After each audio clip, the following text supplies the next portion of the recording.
Hola, y volvemos con los videitos. Feliz sábado, ¿cómo están?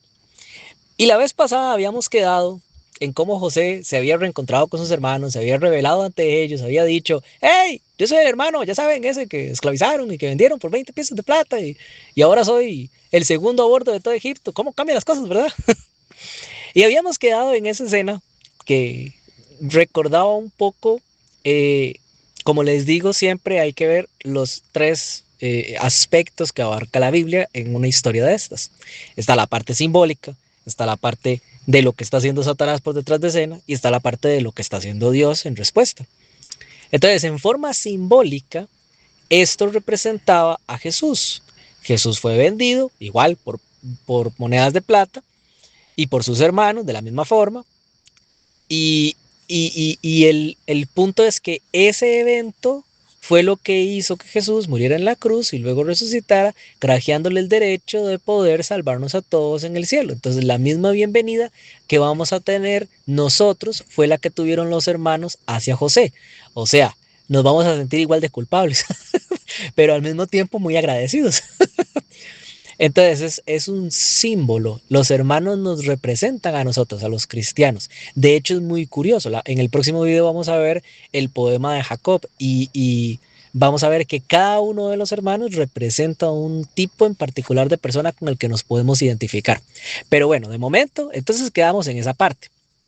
Y vamos a leer en el capítulo 45, en el versículo 16, donde pues ya José se da a conocer, ya todos están ahí, y detrás de escenas, como les había dicho la vez pasada, detrás de escenas, detrás de la puerta, estaban los guardas oyendo a ver qué era lo que estaba pasando ahí, y se echaron todos los toros, como se dice en mi país, se dieron cuenta de todo lo que estaba pasando, y buenos chismosos que eran, lo primero que hicieron fue salir corriendo a contarle al faraón. Entonces dice: y se oyó la noticia en la casa del faraón diciendo: los hermanos de José han venido. Y esto agradó en los ojos del faraón y de sus siervos. Y dijo faraón a José: di a tus hermanos, haced esto: cargad a vuestras bestias e id, volved a la tierra de Canaán y tomad a vuestro padre y a vuestra familia y venid a mí, porque yo os daré lo bueno de la tierra de Egipto y comeréis de la abundancia de la tierra.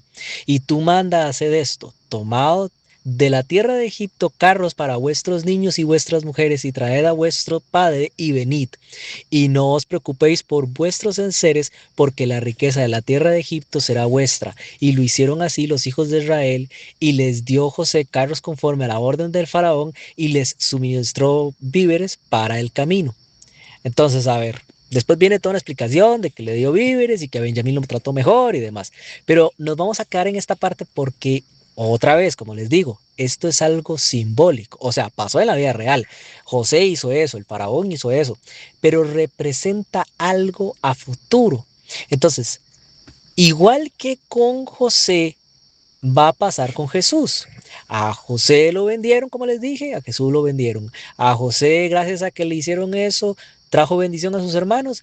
Jesús, gracias a que le hicieron eso, trae bendición para todos nosotros. Pero entonces viene la parte interesante en la que el faraón se da cuenta, y eso es lo que a mí me gusta de la Biblia. La Biblia hay que entender los símbolos, pero también hay que entender el lugar en el que está puesto el símbolo.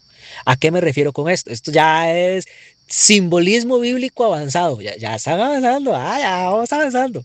Entonces, hay que entender no solamente el símbolo, sino en dónde está colocado el símbolo. O sea, qué tiene alrededor el símbolo. Entonces, por ponerles un ejemplo, el faraón, en la mayoría de las veces, el término faraón o el rey de Egipto representa algo malo, representa teísmo. Lo vamos a ver más a futuro, no me va a poner a explicar, pero el faraón fue el que le dijo a Moisés que él no creía en ese Dios. Entonces él es un símbolo de ateísmo, él es un símbolo de rechazo a Dios, de rebeldía contra Dios.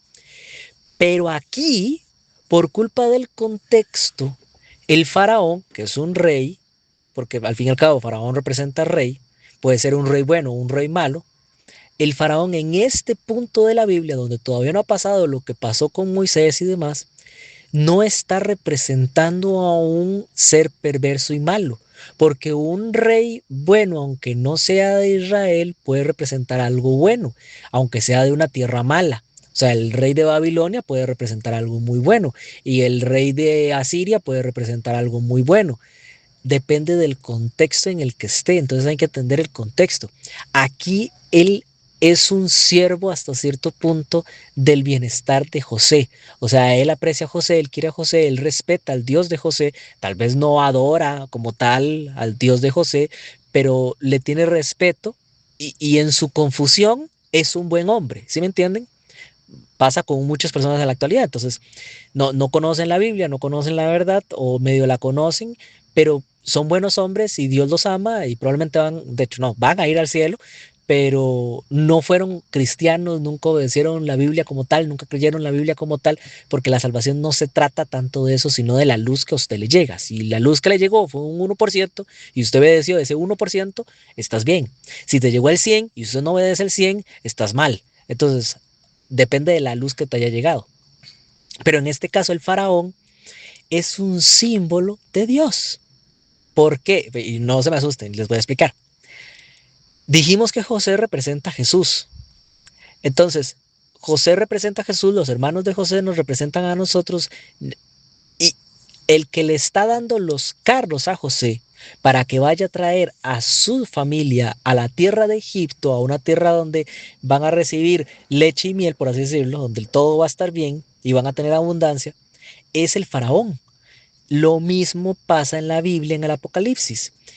Jesús es el que nos salvó, Jesús es el que nos cuida y el que nos salva, pero es el Dios Padre el que envía a los ángeles a traernos junto con Jesús para llevarnos a las moradas celestiales. Entonces es un símbolo de Dios. Aquí el faraón funciona como símbolo de Dios. Más adelante funciona como el hijo de Satanás y como el peor rey de todos y un símbolo de la rebeldía y de la maldad. Pero en este contexto funciona como un símbolo de Dios. Eso es lo bonito de la Biblia.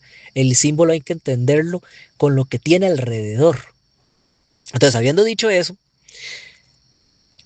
¿por qué digo que los carros representan ángeles? Bueno, lo vamos a ver más adelante cuando estemos tocando salmos, pero les voy a dar un ejemplo. Cuando se llevaron a Elías, por ejemplo, cuando se llevaron a Elías, dice que Eliseo vio unos carruajes de fuego que pasaron enfrente de él y se llevaron a Elías y se lo raptaron al cielo. Bueno, sí, eran carruajes de fuego, está bien, lo que él vio y demás, fue lo que él vio, pero al fin y al cabo los que se llevaron a Elías fueron los ángeles, o sea, fueron ángeles de Dios enviados para llevárselos. Entonces, carruaje en la Biblia representa ángeles de Dios, es lo que representa. Entonces, en este caso, esos carruajes simbólicamente van a representar los ángeles en el futuro. Entonces, quiero que ustedes hagan el match con el simbolismo, de ahí los vamos sacando. O sea, yo les estoy diciendo qué significan, aquí todavía no deberían de saber qué significan, pero se logra ir entendiendo y ir enlazando las cosas, como ir juntando hilos. Entonces, habíamos quedado en esta parte. Van y recogen a los familiares de José por orden del faraón, porque así lo mandó él. Es un símbolo de lo que Dios está haciendo. Ahora, por detrás de escenas, ¿qué está haciendo Satanás? A ver, Satanás tiene que estar haciendo algo. Satanás no se queda de manos cruzadas. Todo le está saliendo muy bien a José. Entonces, Satanás por detrás de escenas está constantemente atacando e intentando mover hilos en contra de José. ¿Por qué en contra de José? Bueno, como les dije, él tenía ganado a los hermanos, pero los hermanos se convirtieron y se hicieron buenos hombres. Los perdió. Pero aún así, en la mente de Satanás, las probabilidades de que el Mesías naciera de alguno de sus hermanos eran muy pocas. Lo más normal, lo que había sucedido siempre, es que del mejor de los hijos siguiera la genealogía. O sea, eh, el papá de Abraham tuvo muchos hijos, pero fue Abraham, el mejor de todos, el que siguió la genealogía. Abraham tuvo varios hijos diferentes, a Ismael, a hijos que nacieron de su segunda esposa cuando se murió Raquel, pero el que importaba era Isaac. Entonces siempre fue como el que era más bueno. Entonces en este sentido José era el importante para Satanás. Quería atacarlos a todos, pero el más importante eh, era José. Ahora, ¿qué estaba pasando? Bueno, Satanás no movió un dedo con respecto a este tema porque le convenía hasta cierto punto. Dios le estaba dando la oportunidad de llevar al pueblo de la profecía, al pueblo que se supone que tenía que dar al Mesías, a la peor de todas las tierras, a la tierra con más idolatría y que mejor tenía la palma de la mano Satanás. Por eso fue que ustedes notan que todo sale muy bien y que no pasa nada. Es porque a veces Satanás, la forma de actuar que tiene es dejar que las cosas continúen, cruzarse de manos y dejar que avance porque se espera hasta que llegue a un punto bueno para él. Satanás es muy paciente, ese es el punto de él. Entonces ustedes dirán, ¿por qué Dios estaba permitiendo eso? O sea, les estaba dando en bandeja de plata al pueblo de Israel a Satanás. Pero es que Dios no busca salvar al pueblo de Israel. Eso es lo que demuestra aquí. Porque si no, no hubiese hecho nada de esto. O sea, Dios simplemente hubiera hecho que creciera pasto en donde caminaba Jacob y que todo lo demás estuviera seco. Dios no busca salvar al pueblo de Israel, Dios busca salvar al mundo. Y el mejor punto de partida es el país más feo y malo que hubiera. Donde hay más tiniebla es donde brilla más luz. Así es como funciona en la Biblia. Donde está la peor maldad, ahí es donde Dios envía a las mejores tropas. Como dice la broma siempre que hace todo el mundo, Dios manda a sus mejores soldados a las peores guerras. Bueno, pero eso fue lo que hizo, literal. Mandó a todo el pueblo de Israel, a todos los hijos y descendientes de Jacob, a la tierra de Egipto. Entonces es bonito cómo funciona la Biblia. Y si ustedes lo notan, se repite un patrón. Los que son buenos normalmente les va muy mal. Entre más bueno es usted, peores broncas se tiene que comer. A José era el mejor de todos y fue esclavo durante un montón de tiempo y hasta prisión fue a dar. Ellos se hicieron buenos, los hermanos de José, y lo primero que hace Dios es mandarlos a Egipto a convertir a todo el mundo ahí. Pero es que de eso se trata la Biblia. Entonces ya vemos la respuesta de Dios y vimos lo que estaba haciendo Satanás y también la parte simbólica de lo que representa esto. Ahora nos falta entender un poco lo que hay que ganar para nosotros. Y en esta historia yo creo que la mejor parte es en el versículo 26, porque dice que los hermanos suben de Egipto con todos los carruajes y toda la cosa. Y ahora yo creo que ustedes se pongan en el lugar de los hermanos de José. A ver, ellos tenían que llegar frente a Jacob y explicarle cómo es que José sigue vivo. O sea, se iba a dar cuenta. Lo mejor es contárselo, lo mejor es decírselo a ellos, ser honestos. Pero la torta que se habían jalado no era poca. O sea, habían dejado en engaño y mentira al papá por más de 20 años. Lo habían engañado al punto de decirle que se había muerto su hijo. Peor aún, habían vendido a su hijo a Egipto. Si ellos le hubiesen dicho a Jacob que había vendido a su hijo a unos ismaelitas, Jacob se hubiera dado la tarea de ir a buscar a esos ismaelitas hasta encontrarlos, se habría dado la tarea de ver a quién se lo vendió, se habría dado la tarea de ver a quién se lo compró y había comprado de vuelta a José, pasara lo que pasara. Entonces, ellos pudieron haber rescatado a José de haberlo querido, o sea, Jacob lo hubiese hecho. Fue un engaño de 20 años lo que le hicieron. Entonces, ahora tienen que llegar y decirle, no solamente volvemos con el que estaba en prisión, el hermano que se había quedado en prisión en Egipto, y no solamente venimos con comida, y no solamente venimos con la idea de irnos para Egipto, sino que además, pues su hijo está vivo. Ya sabe ese que se murió, no, en realidad lo vendimos hace un montón de tiempo, es que éramos bien malos. Entonces, quiero que lo leamos y dice en el versículo 26. Y le dieron las nuevas diciendo, José vive aún y es señor de toda la tierra de Egipto. Y el corazón de Jacob se afligió porque no los creía. O sea, se afligió de oír lo malo que eran sus hijos y también agradeció un poco que se hayan convertido. Pero se afligió el hecho de que era el hijo más amado de él. Y ahora volvemos con la parte simbólica. A ver, Jacob ahora representa también a Dios. Si el faraón representa a Dios y Jacob representa a Dios, es que Dios es muy grande, ocupa mucha representación. Y en este punto es, yo quiero que ustedes entiendan el punto en el que Dios se entregó a Jesús. Dios entrega a Jesús por la humanidad, pero eso fue a costa de un precio enorme. Él sintió una tristeza terrible de tener que hacerlo. Entonces, este sentimiento de aflicción, este sentimiento de reencuentro, es el mismo que tuvieron Jesús con Dios cuando llegó al cielo. Y aquí tengo que hacer hincapié en algo. Solamente hay un Dios, ¿de acuerdo? Solamente hay uno, nada más hay un Dios. Ajá. Ahora, ese Dios no se expresa, no es como nosotros. Usted es un individuo que tiene mente, cuerpo, etcétera. Los angelitos son bolsas de aire, igual que nosotros somos bolsas de agua con tierra. Bueno, ellos son bolsitas de aire con fuego. Eso es un ángel, según la Biblia. Pero Dios no es nada de eso. Dios está en un plano distinto, es un ser diferente que no encaja con nada de la creación, porque por eso es creación, porque Él la creó. No se parece en nada a Él. Entonces Dios, el único Dios, se expresa, se manifiesta en tres formas. Y esas tres formas tienen conciencia y se hablan entre ellas en tercera y primera y segunda persona. O sea, yo soy Dios Padre, pero yo también soy Dios Hijo Jesús y yo también soy Dios Espíritu Santo. Pero Él es Jesús y Él es Espíritu Santo y no somos el mismo, mas sin embargo somos el mismo. Y yo sé que eso es una ensalada rusa que ustedes no se entienden, yo tampoco lo entiendo. Ese es el punto, no es algo entendible, es algo simplemente que se observa, porque no es algo del universo, no es algo entendible para nosotros, no es de nosotros, no es de nuestro plano. Quiero que ustedes imaginen en este momento, cierren los ojos, imaginen en este momento que existe un color que ustedes nunca han visto.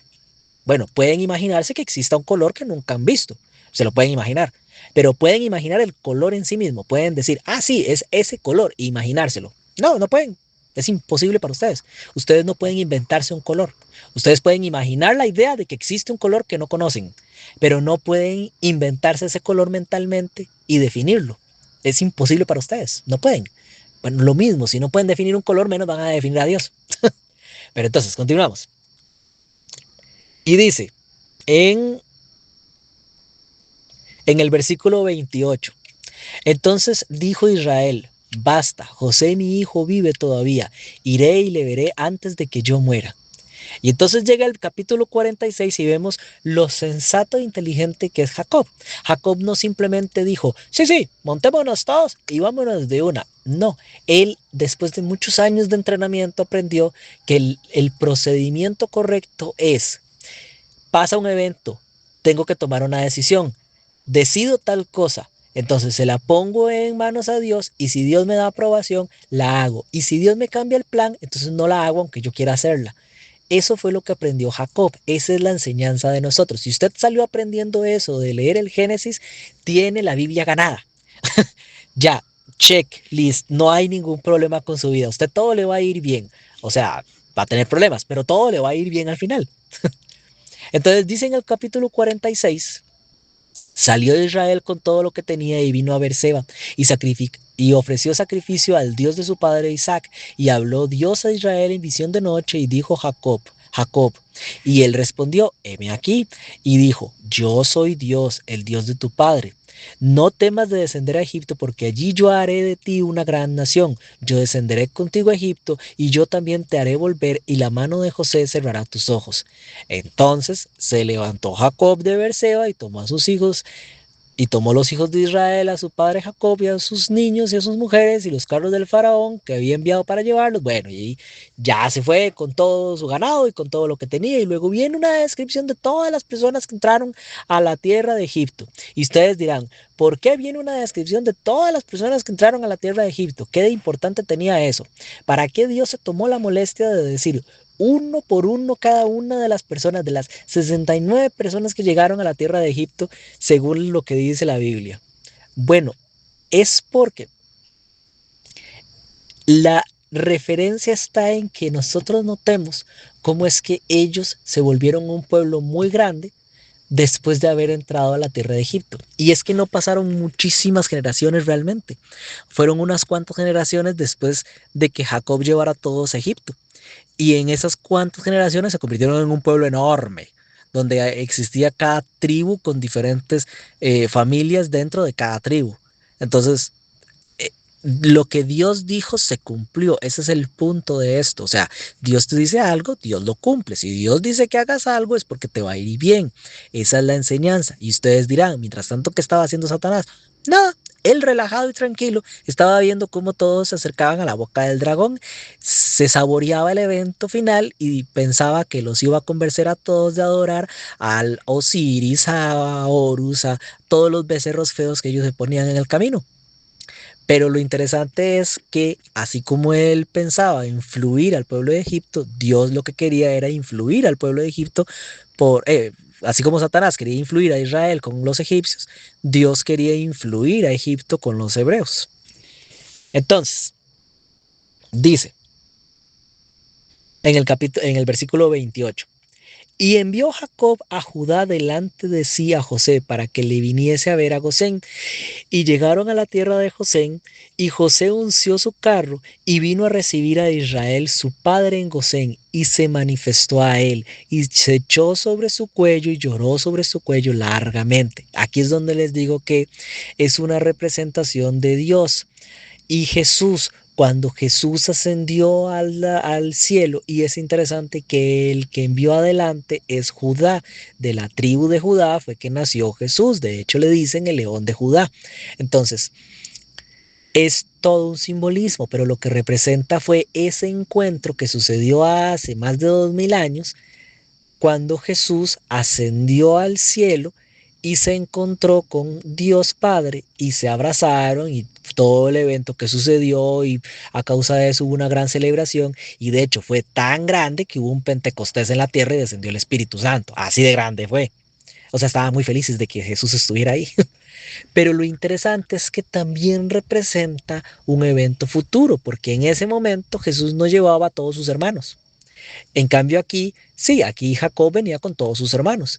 Entonces, también representa el evento futuro cuando Jesús nos lleve al cielo. Cuando Jesús nos lleve al cielo, Dios va a estar súper feliz de vernos ahí con Jesús.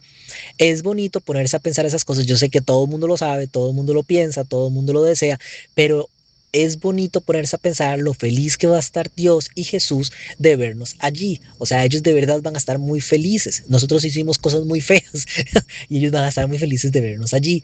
Un evento muy parecido a lo del hijo pródigo, que cuando llega el papá se pone todo feliz y mata al mejor becerro y demás porque su hijo había vuelto. Bueno, lo mismo, es algo simbólico. Entonces, continuamos.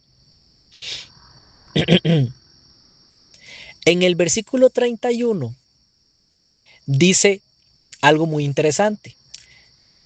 Y José dijo a sus hermanos y a la casa de su padre, subiré y lo haré saber a Faraón, y le diré, mis hermanos y la casa de mi padre que estaban en la tierra de Canaán ha venido a mí.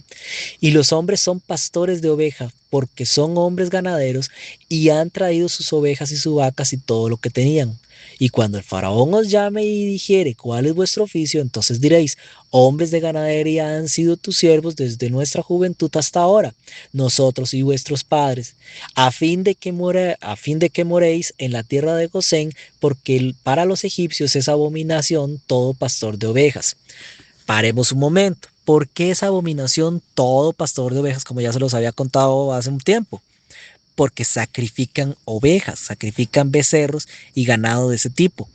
Y el tema es que hacer sacrificios de esos para los egipcios era abominable porque ellos tenían a esos animales como representaciones de sus dioses. Entonces era algo abominable. Para ellos no había problema matar a una persona, pero matar a un animal de esos, por ejemplo una cabra, estaba mal porque representaba ciertas deidades en particular o protectores de ellos. Entonces, ¿por qué José les está diciendo que digan algo que los va a dejar mal parados frente a Faraón? Bueno, es porque José era muy listo. José sabía que el faraón, a causa de que ellos eran familiares de José, iba a tenerlos en agrado de personas inteligentes o personas buenas para su gobierno y les iba a querer dar cargos o algún tipo de beneficio de ese tipo.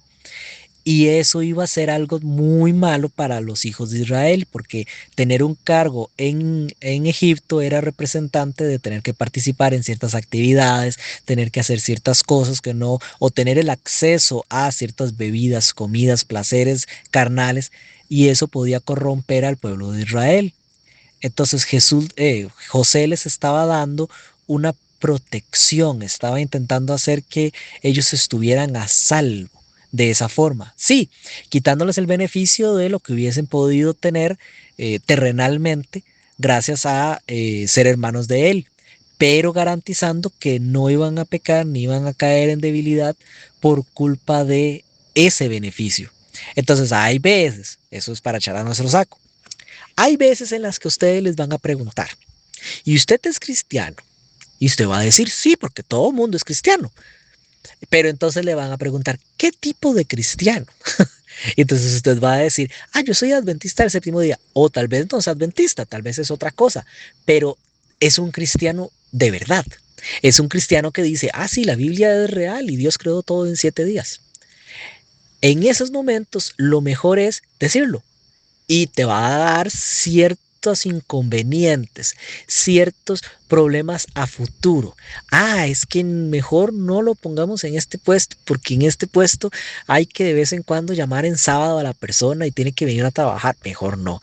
O tal vez no eso, tal vez, es que en este puesto tienen que venir ciertos invitados y a veces hay fiestecillas y hay que beber licor y ya él va a tener problemas, entonces mejor lo mantenemos porque si no nos va a arruinar el negocio, entonces mejor no.